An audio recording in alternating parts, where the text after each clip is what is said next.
Hey, this video is on a story map. A story map is a great way to keep track of what's going on in a book or a movie so that you can have a better understanding of it.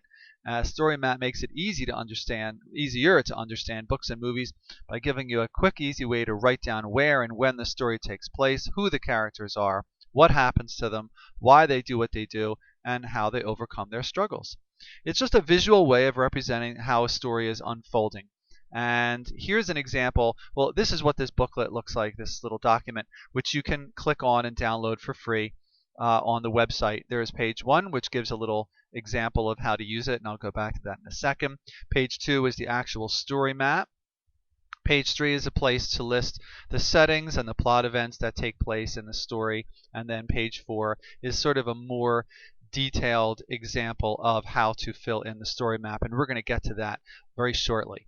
A story map is, the whole point of it is that it's something visual, all right? It's something visual for you to be able to write down what is going on in a story. And what we have here in the story map, again, this is just a small version. This is just a little sample for the home page, and the real one is on the home page, meaning page number 1, and the real one is on the page 2. Okay, but let's take a look at the smaller version here. You just start by writing down the characters, and in the blue boxes are where you write the main characters' names.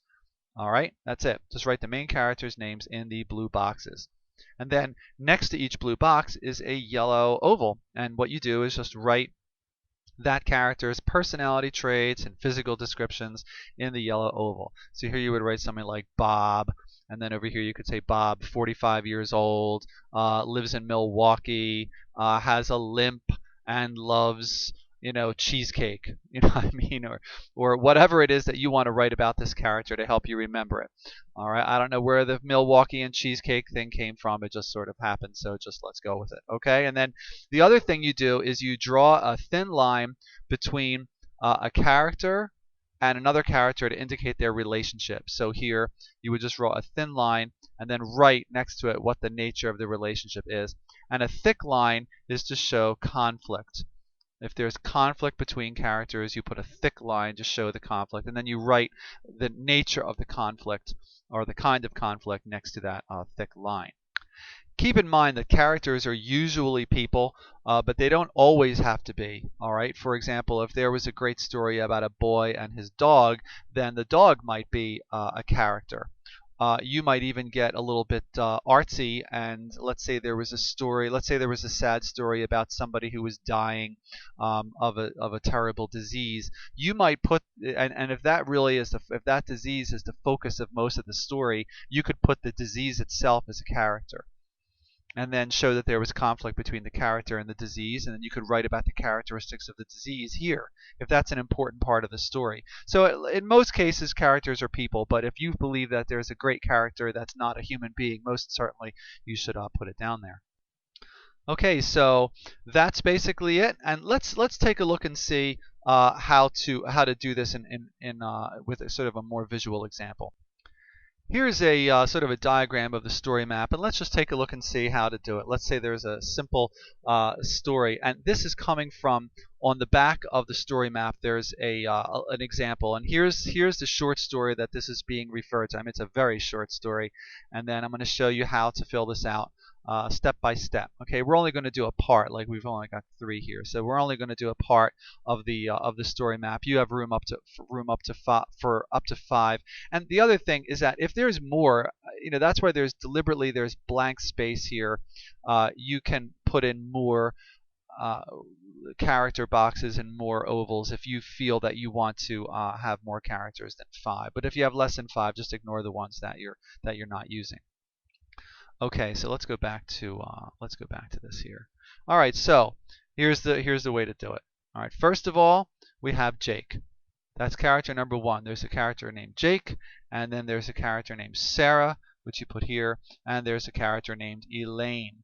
And you see, that's fine, but we don't know anything about these characters. So then what you do is you go in and you fill in the ovals to tell you a little bit more about each character. Jake is about 21 years old, and he loves Sarah. Sarah is the same age as Jake, and they met in high school. And Elaine is cold and controlling and is about 50 years old. And that's great. That adds a little bit more detail to what's going on in the story. But we still don't know how Jake and Sarah and Elaine are all related to each other. So let's start writing some relationship lines here. So Jake and Sarah are dating. They are dating, and or you could say, you could say going out or going steady or dating, whatever. But at least now you boyfriend, girlfriend. At least now you know the relationship between Sarah and Jake. And then let's see. It turns out that there's conflict between them. As is usual in a relationship, there is some conflict thrown in, and this thick line shows that there's conflict between Jake and Sarah, and it's that Sarah has refused Jake's proposal for marriage. Okay, so that's a good example of conflict, I would think. And then there's Elaine here. So let's see how Elaine is related to all this. Let's draw a thin line between Elaine and Jake, and it turns out that Elaine and Jake are mother and son. So now we know Elaine is Jake's mom, see? And then I wonder what the relationship is between Sarah and Elaine. There's a conflict line. And what's the conflict? Okay, Elaine has threatened to expose Sarah's secret, whatever that secret is. Okay, so this is a pretty good example of the map. You know who are the characters, how they're related to each other, and then a little bit about the character detail, their personality, their physical appearance, if it's appropriate, and then the nature of the conflict between all the characters. All right, so that's it. And let's go back to the map. There it is, and you can print this out and start using it immediately, and use it as sort of a visual way to just to depict what's going on in a story. And then again here, there's a room for the plot events and the example on the back. And when you start using it, you're going to find that you have a better comprehension of what's going on. You're going to be able to remember the characters. You're going to be able to remember the relationship between the characters better than if you just took regular old notes on a sheet of paper, because the visual representation of this really helps. Just give it a shot. There's really no one right or wrong way to use it. It's possible that you and your teacher or you and your peers are going to disagree as to exactly what are the relevant details or what's the true nature of the conflict. That's fine.